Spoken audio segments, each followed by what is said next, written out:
day with this hidden, complex pain. Leaders and loved ones struggle to understand their experience. I have experienced this personally. I was sexually abused as a child. I've written this book to inform fellow victims and to help them become survivors. But I'm also an ordained minister, and I want to inform other leaders about this issue. Therefore, what I share is drawn not only from research, but also from my experience as a survivor of sexual abuse and as a Christian leader who has assisted others on this journey. Christian leaders live on the front line of ministry with hurting people. It is crucial that we are informed and equipped to respond to the complexity of this issue. I hope this book can be a useful guide to the nature and trauma of child sexual abuse for both survivors and ministry leaders. I also know this journey from the perspective of being the partner of a survivor. My wife, Priscilla, suffered the abuse of her father. She generously shares portions of her story in this book, as well as insights from her knowledge and experience. She is also now an ordained minister. To be clear, this is not a book about how to prevent abuse or how to deal with perpetrators.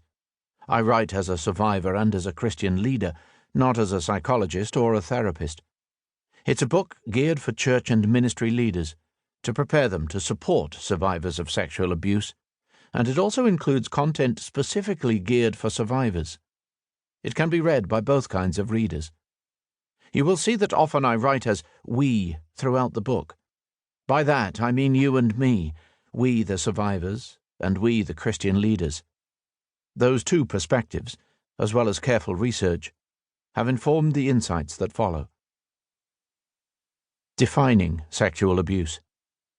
The term sexual abuse can cover a range of acts, but it most specifically refers to undesired sexual behavior of one person upon another. In this book, we're exploring the subject of child sexual abuse, and in that case, there is really no need for the word undesired in the definition. Any sexual behavior by a person toward a child, that is, a person under the legal age of consent, is abusive. Pedophilia is an abnormal or perverted attraction to children. The legal term is molestation, which technically means to disturb or interfere with. It is the use of a child, directly or indirectly, as a sexual object. None of the terms feel quite adequate, and of course unwanted sexual behavior is traumatic at any age.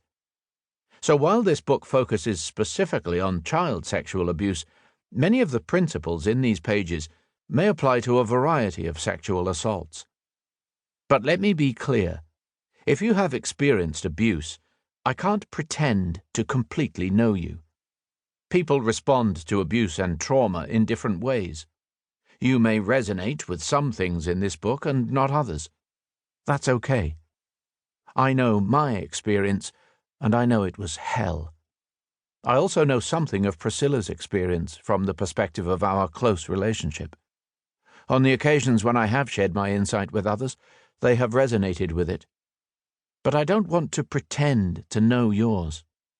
I say this to respect that you may be experiencing deep pain even as you read this, and I want you to know that you're not alone. I hope that what you find in the pages that follow speaks truth and helps you. There is a way forward. If you are a Christian leader, this issue may seem baffling, ugly, and frightening. I hope sharing my story here and these key principles will also give you confidence to walk unafraid into the mess of ministry in a safe and informed manner. This is not a therapeutic book, because I am not a psychologist or trauma expert. It is designed to give you knowledge, because knowledge is power, and recovery begins with empowerment. And that's why I believe my story, with glimpses of Priscilla's story as well, may be helpful. Our perspectives as survivors and ministry leaders have given us insights that I think are truthful and useful. In the pages that follow, I explore the questions that I wanted answered, both as a survivor and as a Christian leader. I try to carefully and clearly unpack this dark and mysterious subject and offer you a map. Before I share my story, I'm aware of how difficult it can be to hear about